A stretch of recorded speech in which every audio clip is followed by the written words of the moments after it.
The Huawei Mate 9. I've been durability testing phones for quite a long time now. Most phones survive my tests, but out of the 6 phones on my shelf of shame that didn't survive, Huawei owns 2 of those slots. I like it when phones survive, but Huawei's history makes me a little nervous for this Mate 9. Let's get started.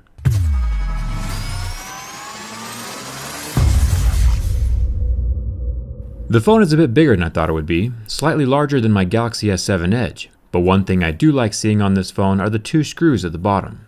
Not only is this a bonus for repairability, but also for durability, since the screws are physically attaching that rear panel to the frame, making the phone more structurally secure.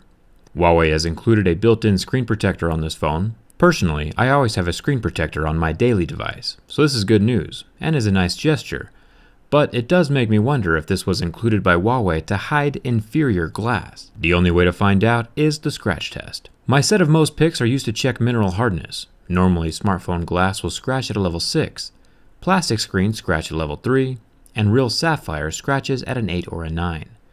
Keys and coins normally won't do damage to a level 6 screen, which is good news because this Mate 9 scratches at a level 6. These are the same picks that I used with the Honor 6X that scratched at level 4.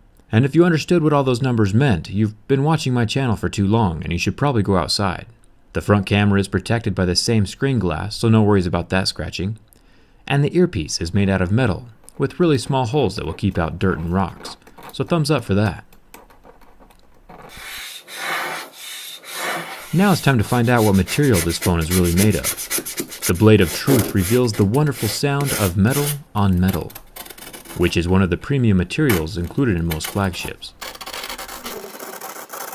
One neat little life hack that most people don't know about is that you can turn any Android phone into an iPhone in just a few seconds. This might be a downgrade in some cases, but you really can't even tell a difference.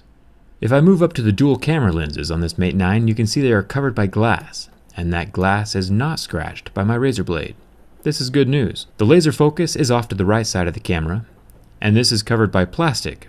Plastic does scratch, but it is still slightly protected by that raised lip of the camera lenses, so I wouldn't worry about this too much. The flash on the left side is also plastic, but it's still protected by that same camera lip as well, and won't ever be rubbing directly on a desk or flat surface. The fingerprint scanner is pretty easy to scratch. It's not made of glass or ceramic, unfortunately.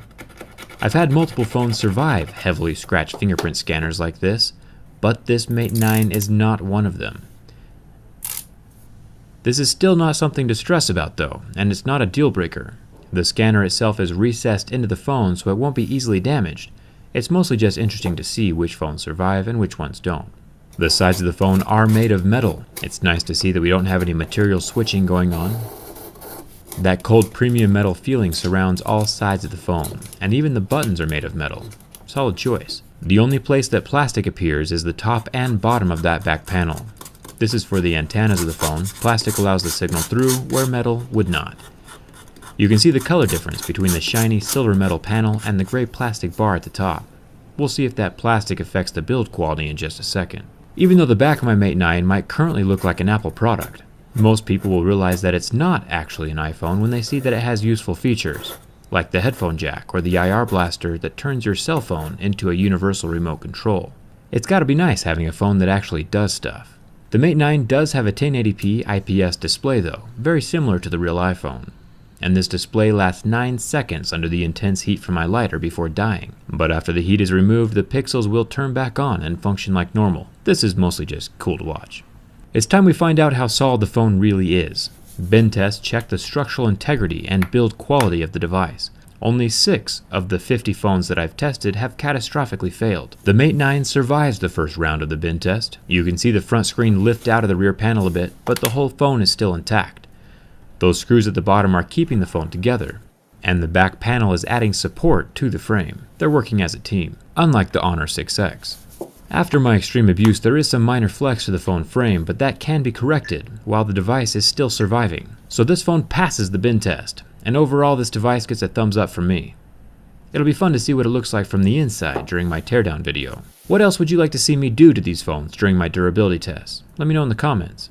And hit that subscribe button if you haven't already. Turn on the notifications so you know whether your next phone is durable or not before you go out and buy it. And share this video with any Mate 9 owners to let them know they made a good phone buying decision.